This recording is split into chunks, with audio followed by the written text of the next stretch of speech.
मैं राजकुमार अरोड़ा गाइड बहादुरगढ़ हरियाणा से कुछ हंसी कहानी दे रहा हूँ। हंस लो, हंसने में नफ़ा ही नफ़ा है।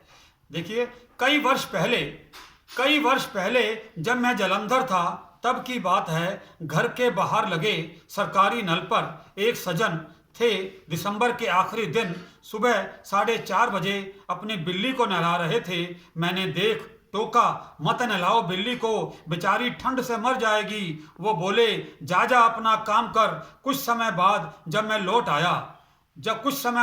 लौट आया तो पाया बिल्ली मरी पड़ी थी। मेरे पूछने पर बड़े दार्शनिक अंदाज में बोले, यह नहलाने से नहीं निचोड़ने से मरी है।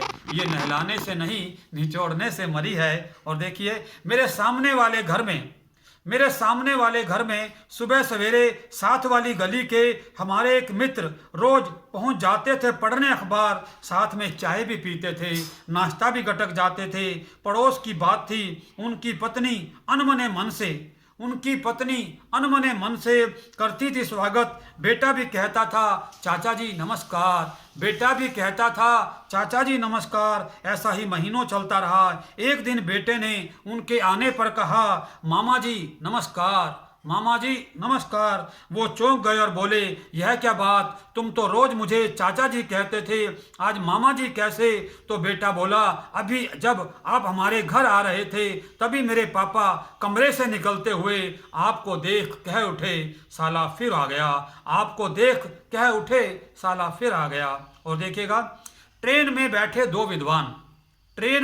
दो विद्वान, एक संस्कृत के दूसरे हिंदी के, इस बात पर जबरदस्त बहस किए जा रहे थे कि दुकान में बड़ा हुआ आता है या छोटा हुआ आता है। दुकान में बड़ा हुआ आता है या छोटा हुआ आता है। जब काफी बहस के बाद कोई हल ना निकला तो सामने की सीट पर बैठा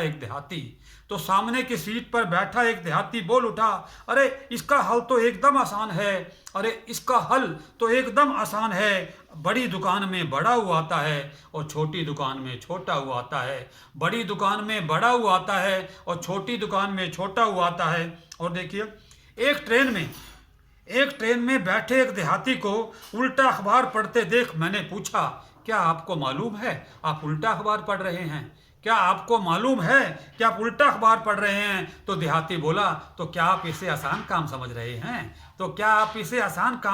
हैं? और देखिएगा, मैंने अपने बेटे को जब वो तीसरी कक्षा में था कहा कि रोज की चिक चिक और डांट पर देख कुछ सीख, शादी में क्या रखा है। ये रोज की डांट पर देख कुछ सीख, शादी में क्या रखा है, तुम शादी मत करना। यह सुन मेरे बेटे ने कुछ देर सोचा, फिर बोला, मैं भी अपने बेटे को कह दूंगा, समझा दूंगा कि वो भी शादी ना करे।